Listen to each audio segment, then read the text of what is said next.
Entonces el ejercicio que hacemos hoy es básicamente presentarle un informe a la ciudadanía a través del canal del Congreso, y estamos transmitiendo también por Periscope y por el canal de Facebook para que nos acompañen en esta mañana. Esta comisión segunda, en primera instancia, quiero agradecer al equipo de la comisión que nos ayudó durante este año, a mí en la presidencia, al doctor Marcos Avirama, que fue el vicepresidente durante el año que termina, en particular al secretario de la comisión, Diego González, agradecerle por toda la labor que cumplió,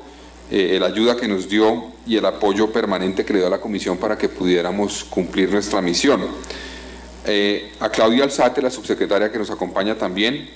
y a los demás miembros del equipo de trabajo, a Marisabel Peláez, que es secretaria ejecutiva de la comisión, a Gladys Manzano, transcriptora de la comisión, a Osiris Guerrero, transcriptora también, Betty Silva, mecanógrafa, Alexander Larrota, operador del equipo, que nos acompaña también aquí, Laura Fernanda Duque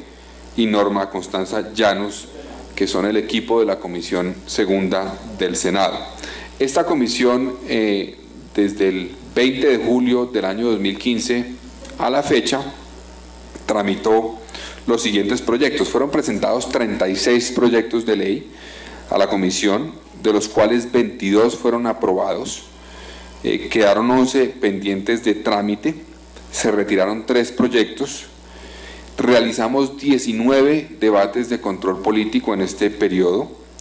tramitamos, esta comisión tiene también como responsabilidad el trámite de los ascensos de los militares y de los policías. Es una función que tradicionalmente se había convertido en una especie de salud a la bandera, pero que en el curso de los últimos años se ha vuelto una labor más importante para el Congreso y se pone más énfasis en analizar a fondo las hojas de vida de los oficiales que aspiran a ascenso. En este caso, durante este periodo, es decir, en las 2 etapas de ascensos que fueron en diciembre y ahora en el mes de junio, se tramitaron 43 ascensos de oficiales de la policía y de las fuerzas militares. Realizamos 2 sesiones de la comisión por fuera de Bogotá, que en un poco más adelante les explicaré cuáles fueron esas sesiones y cuál fue su objetivo, y en total realizamos 33 sesiones de la comisión. De los proyectos de ley que les quiero mencionar que tramitó esta comisión, hay algunos que son relevantes. Como les dije, se tramitaron 36, 22 de los cuales fueron aprobados. Entre esos proyectos se aprobó un proyecto por medio del cual se aprueba un acuerdo que hizo Colombia, el gobierno colombiano, la República de Colombia, con la OTAN, con la Organización para el Tratado del Atlántico Norte. Este proyecto busca generar un mecanismo de cooperación entre esa organización y Colombia, y es un tema relevante porque, teniendo en cuenta que Colombia está en tránsito de finalizar el conflicto armado, ojalá así sea, tenemos que lograr que las fuerzas militares y de policía en Colombia redefinan de alguna forma su rol en algunos campos, se actualicen, tengan la posibilidad de lograr cooperación con fuerzas militares de otros países para actualizar lo que es, digamos, la estrategia militar frente a amenazas convencionales a la seguridad del país. Entonces este tratado es bien importante por eso. Fue un tratado presentado obviamente por el Ministerio de Relaciones Exteriores y el ponente fue el senador Jimmy Chamorro. Ya fue aprobado en la comisión, pero está pendiente de debate en la plenaria del Senado. Otro proyecto importante que discutimos es un proyecto por medio del cual se aprobó un acuerdo entre Colombia y la República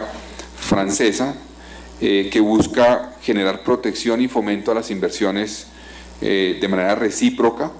y es básicamente una instancia que busca que aquellas inversiones y aquellos esfuerzos que se hacen de inversión en Francia reciban los mismos beneficios que Francia le da a los que les da mayores beneficios de otros países en el mundo. Entonces es equiparar, digamos, como el país mayor beneficiado con inversiones en Francia. Este es un proyecto cuyo ponente es el senador José David Name y que también está pendiente de debate en la plenaria del Senado.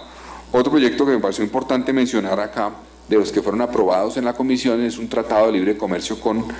el Estado de Israel. Es el primer tratado de libre comercio que se hace con un país del Medio Oriente. Es un tratado que le abre la puerta a Colombia para poder lograr que se le abran oportunidades comerciales, especialmente en temas de agroindustria,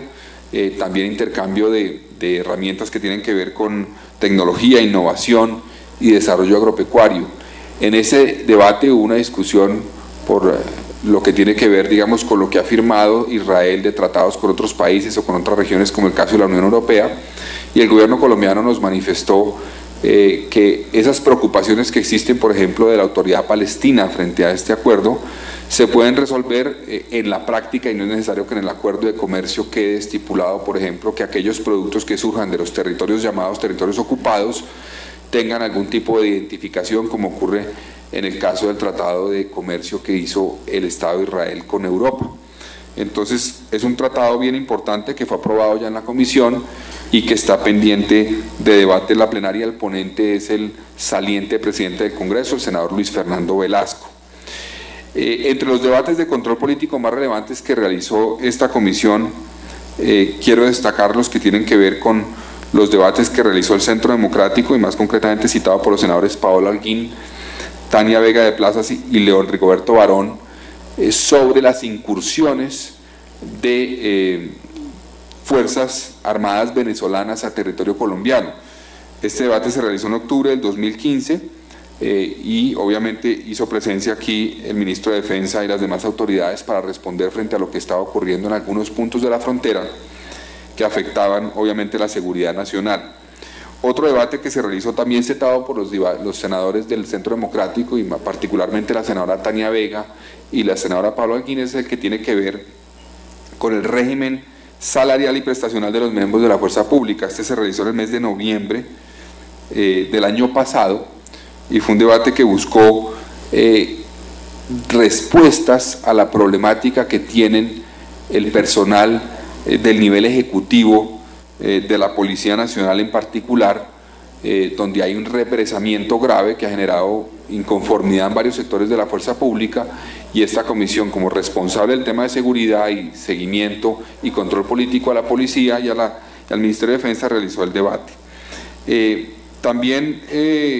se hizo un debate citado por el senador Iván Cepeda que tiene que ver con el crecimiento de grupos llamados BACRIM en el territorio nacional, donde el senador Cepeda presentó informaciones sobre el surgimiento de estos grupos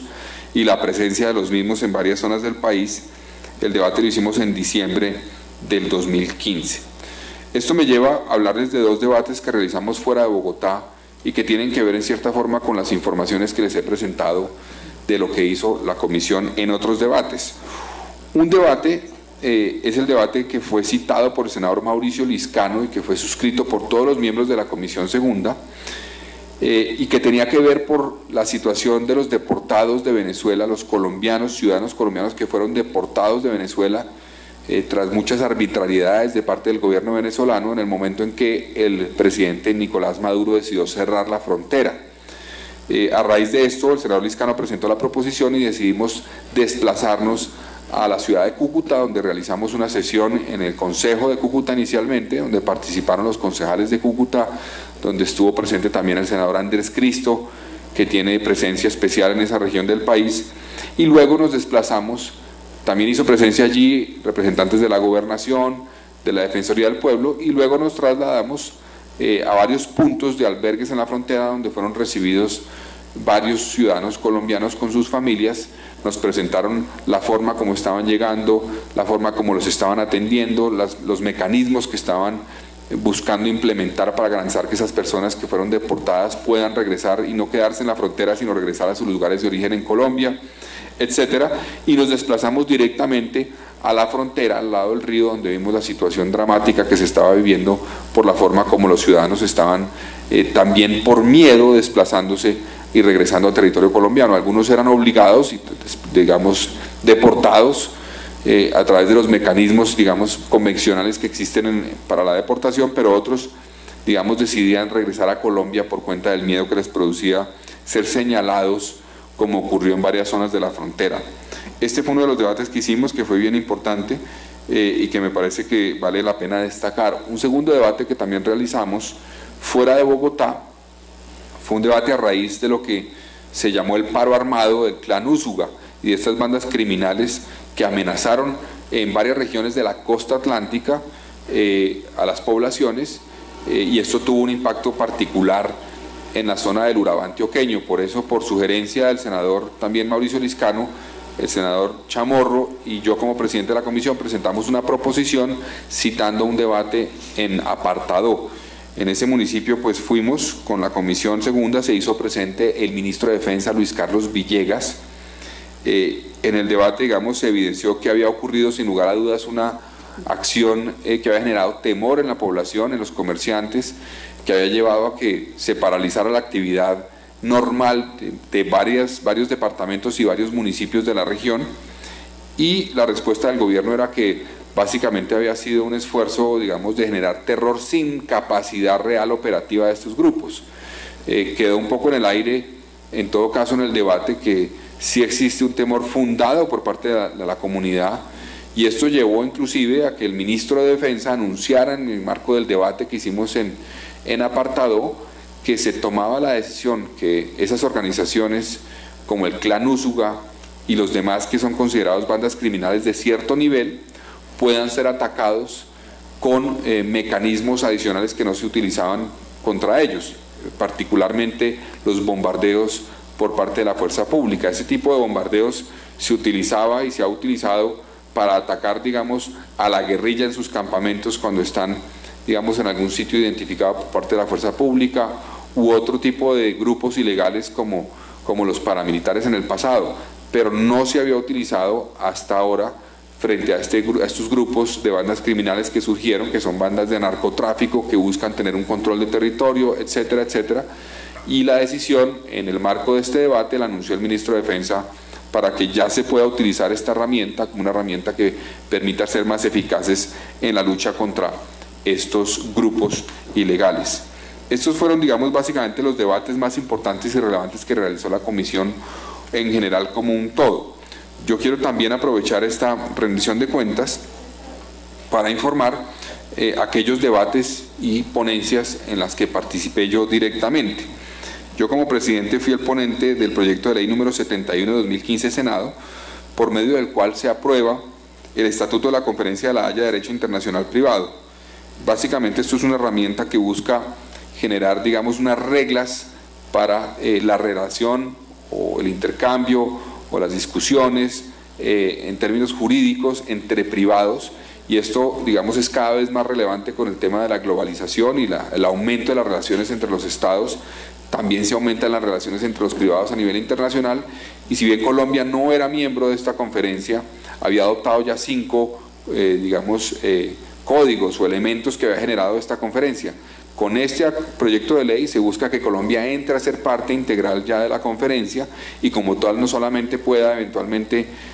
como lo hacía en el pasado, adoptar algunos mecanismos que ha generado la conferencia, sino participar en el diseño de nuevos mecanismos y tener mayor influencia, digamos, en la forma como entonces se relacionan y se regulan los flujos de bienes, de servicios, de capitales, de personas y en general las relaciones entre privados. También fui ponente del proyecto de ley número 72 desde 2015, Senado, por medio del cual se aprueba el acuerdo de la República de Colombia con la Organización para la Cooperación y el Desarrollo Económico, OCDE, sobre privilegios, inmunidades y facilidades otorgados a la organización. Colombia decidió, en el gobierno del presidente Juan Manuel Santos, iniciar el proceso para entrar a ser parte de esta organización. Esta organización es conocida como la Organización de las Buenas Prácticas. Es una organización que surgió, digamos, luego de la Segunda Guerra Mundial. Se generó, digamos, unas dinámicas y una organización para la implementación de lo que se llamó el Plan Marshall, que era la reconstrucción de Europa. Y la Organización para la Cooperación y el Desarrollo Económico es una especie de hijo de esa organización que generó el Plan Marshall, y se generó en Europa para hacerle seguimiento a las políticas que implementaban los países, para garantizar que son políticas adecuadas, sustentadas técnicamente, para generar una especie de cooperación entre los países para mejorar las políticas, para identificar mejores prácticas en políticas que tienen que ver con absolutamente todo lo que rige la vida de un país, temas de educación, de salud, de lucha contra la corrupción, de competencia, de inversiones, de medicamentos, de cualquier cosa. Existen más de 200 comités en esa organización. Entonces el gobierno del presidente Santos decidió iniciar el proceso para entrar a ser parte de la organización, que tiene actualmente creo que alrededor de 35 miembros. En Sudamérica, Chile ya es miembro de esta organización, hay otros países observadores que hacen parte de algunos comités. Colombia quiere entrar a ser parte plena de la organización. Y esto es simplemente uno de los pasos, uno de los requisitos que tiene Colombia para poder continuar el trámite de ingreso a la organización, es garantizar que las oficinas o los agentes de esta organización que van a operar en Colombia, que van a estar en Colombia, tengan la posibilidad, digamos, de acceder a los beneficios y privilegios que se les da a quienes son representantes de otras organizaciones internacionales, como por ejemplo la ONU o la OEA, cuando han tenido presencia en Colombia. Este proyecto fue aprobado en la comisión y está pendiente de debate en plenaria. Básicamente, digamos, eso es como el eje de lo que planteamos en la discusión de esta Comisión Segunda durante este año, y los elementos fundamentales, digamos, de la misión que cumplí como presidente con la ayuda del equipo que ya mencioné al inicio de la sesión de la Comisión Segunda y que cumplimos en este momento. Fue un periodo obviamente de etapa electoral, particularmente el primer semestre, donde usualmente pues hay una reducción un poco del trabajo legislativo y el trabajo de control político por cuenta de la presencia de las campañas en las regiones. A pesar de eso, pues se le dio trámite a muchas iniciativas y a muchos proyectos y se dieron debates importantes, lo cual garantizó que la Comisión, a pesar de ese periodo de etapa electoral a nivel regional de elección de alcaldes y gobernadores, tuviera la posibilidad de cumplir la misión. Yo quiero aprovechar esta sesión también para mencionar algunas cosas que he planteado como senador de la República en escenarios que tienen que ver con mi misión, digamos, como miembro de este Congreso. Yo participé en varios debates que fueron relevantes durante este periodo constitucional para el país. Uno, por ejemplo, es el debate que tiene que ver con Isagen. El Congreso de la República dio trámite a una moción de censura contra el ministro de Hacienda, Mauricio Cárdenas, por la venta de Isagen. Eso fue citado por varios partidos. En el marco de ese debate,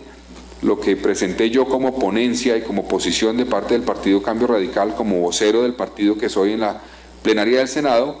fue que esa venta de Isagen se hizo para garantizar que esos recursos, más de 6.4 billones de pesos, se utilicen para infraestructura. El gobierno ha dicho que esa plata se va a utilizar a través de mecanismos, digamos, de financiación, que esa plata se va a utilizar para apalancar proyectos de infraestructura, carreteras en particular, y garantizar que con esos recursos pues se pueda multiplicar gracias al apoyo, digamos, y la participación del sector privado.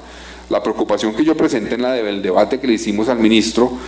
era que a la fecha no se han recibido esos recursos, básicamente apenas 100.000 millones de pesos de los 6.4 billones de pesos que se recibieron por Isagen se han puesto a disposición a través de la Financiera de Desarrollo Nacional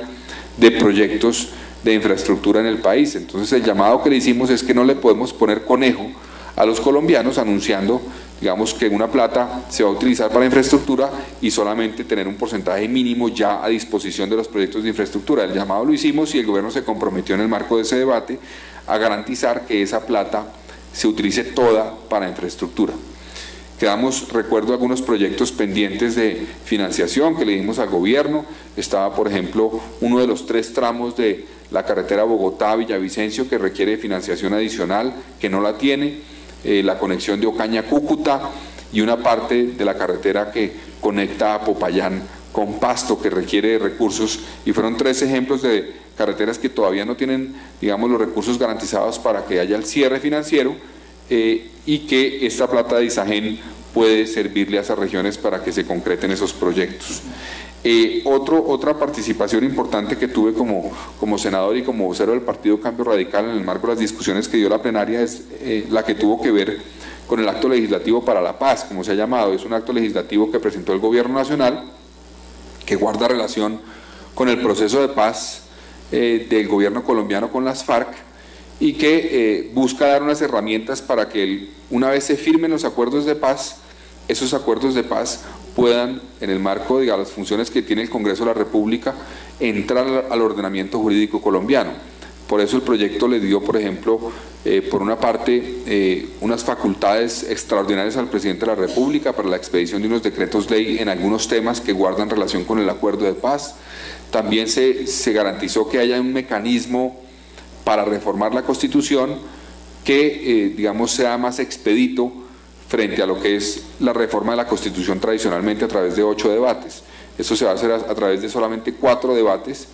por iniciativa del gobierno. Y ahí participamos activamente porque nosotros exigimos que se cambiara un elemento inicial que estaba en el proyecto de ley, en el proyecto de acto legislativo, perdón. Y es que se estipulaba que para que una norma o digamos una propuesta o la ley o cualquier punto del proyecto,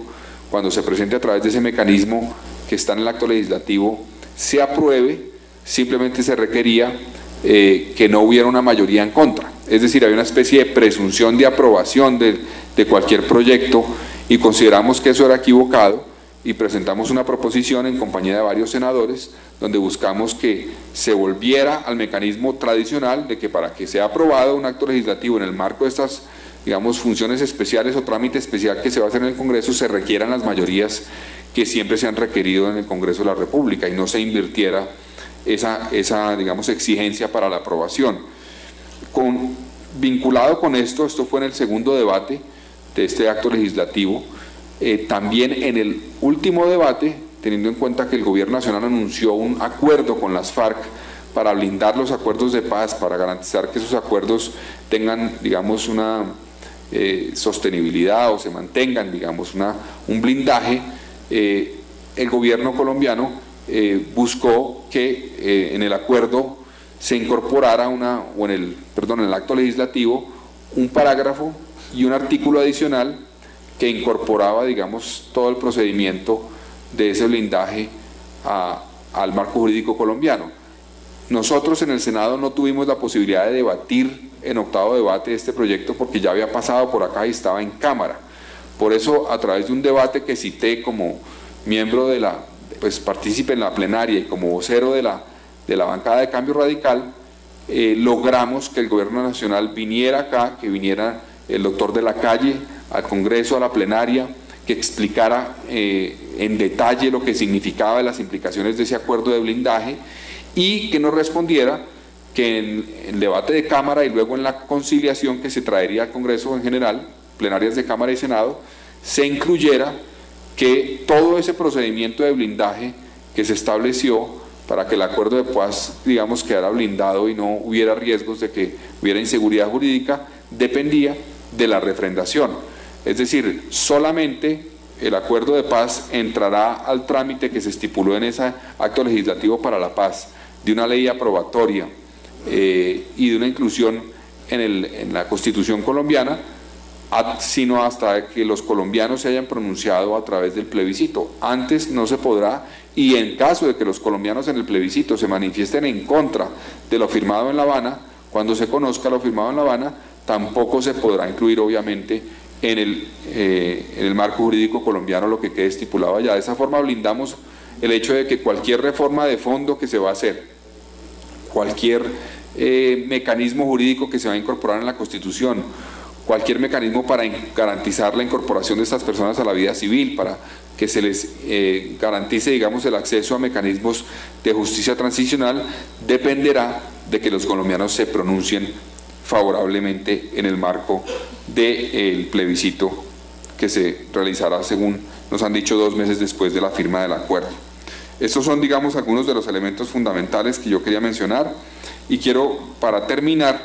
mencionar algunas cosas que son relevantes de lo que viene. Yo soy parte también de la Comisión de Ordenamiento Territorial del Senado de la República. Allí realizamos varios debates, en particular participé en un debate en una audiencia pública sobre la famosa reserva Van der Hamen del norte de Bogotá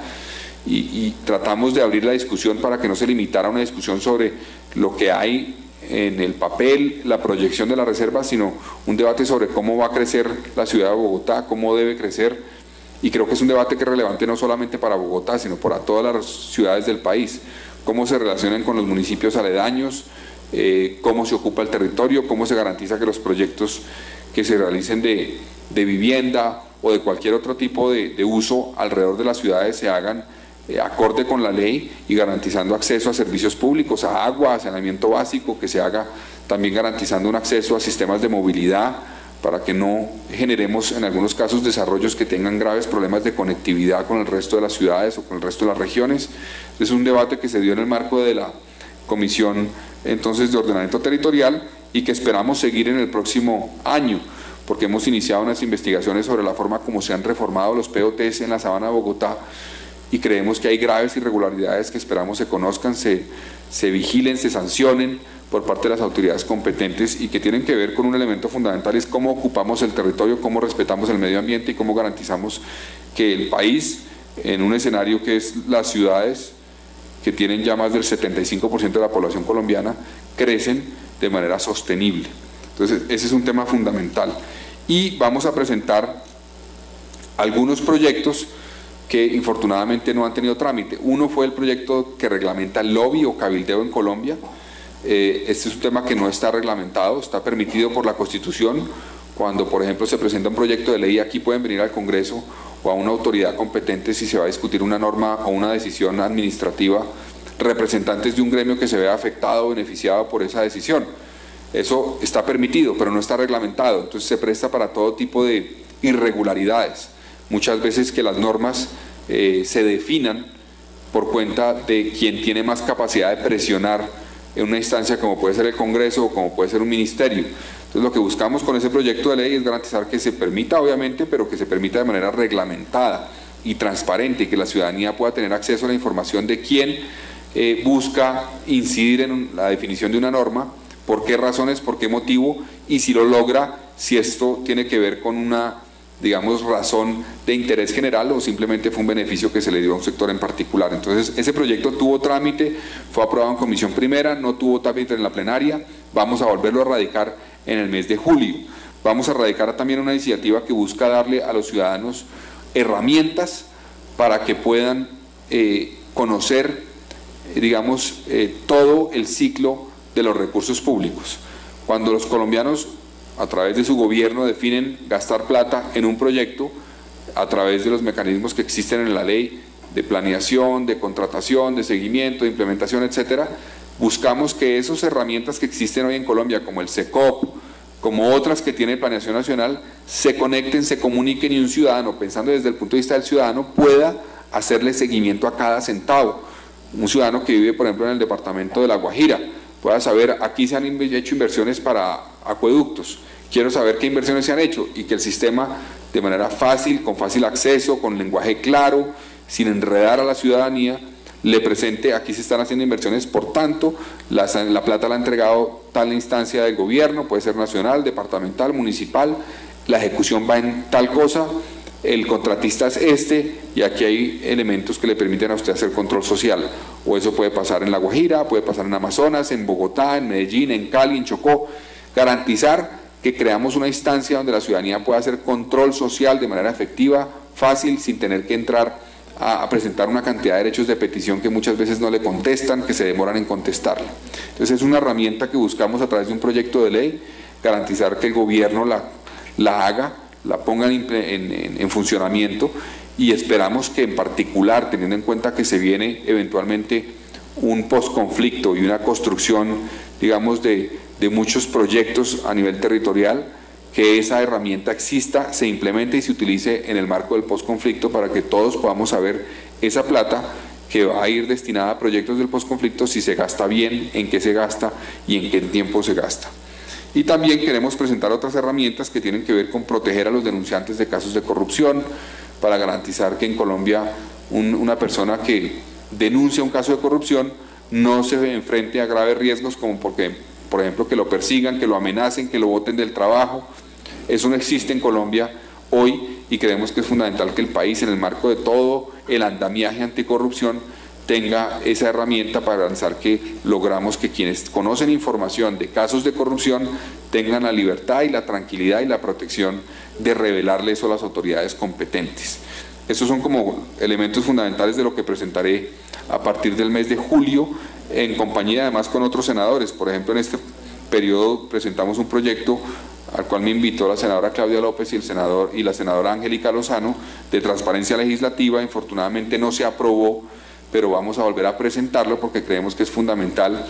que el Congreso de la República avance en herramientas de transparencia que tienen que ver con rendición de cuentas, como la que estamos haciendo y hemos hecho hoy, que tiene que ver con la presentación de la información de las actuaciones de los congresistas, que tiene que ver con la información relevante sobre los bienes activos, ingresos, rentas de los congresistas, para que la ciudadanía pueda saber exactamente qué tiene un senador cuando entra y qué tiene cuando sale, y se garantice que se vigile, digamos, la actuación del congresista. Esto también lo vamos a volver a presentar y creemos que también hace parte de todo un andamiaje de herramientas de lucha contra la corrupción que van a permitir que este país sea más efectivo en ese frente. Esos son como los elementos fundamentales que quería presentar como presidente de la comisión y como senador de la República. Agradecerles por haber sintonizado. La comisión segunda está lista a contestar y a absolver todas las dudas que tengan los ciudadanos que nos están viendo, si tienen preguntas sobre proyectos adicionales,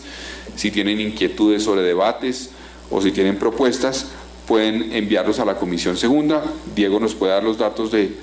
como secretario de la comisión de dónde pueden enviarlos. Ahora en un momento me dice a dónde los pueden enviar, a qué correo pueden los ciudadanos enviar la información o las preguntas. Particularmente yo estoy listo a contestar cualquier pregunta a través de Twitter. Mi Twitter es @carlosfgalán, o a través del Facebook también, Carlos F. Galán, y hay un canal de YouTube que es Carlos Galán Prensa, o el correo electrónico que es carlos.galan@senado.gov.co. A través de todos estos mecanismos pueden enviarnos las preguntas, las inquietudes, las críticas, las ideas que tengan. Esta comisión estará lista a responderlos. Este es el correo, esta es la página web de la comisión, www.comisionsegunda.gov.co, y ahí hay una herramienta para que puedan enviarnos las preguntas y las inquietudes que tengan. Entonces repito, el de la comisión es www.comisionsegunda, en letras, comisionsegunda.gov.co. A través de esos mecanismos nos pueden escribir y presentar las dudas e inquietudes que tengan. Les agradezco mucho a los que nos acompañaron, y repito el agradecimiento a los miembros de la comisión y a los equipos de la comisión que nos ayudó durante este año, y al equipo de mi UTR también que me ha apoyado y que está en este momento un poco ocupado porque están transmitiendo por Periscope y por los demás canales. Les agradezco mucho la labor y esperamos que nos veamos el próximo año legislativo. Muchas gracias a ustedes.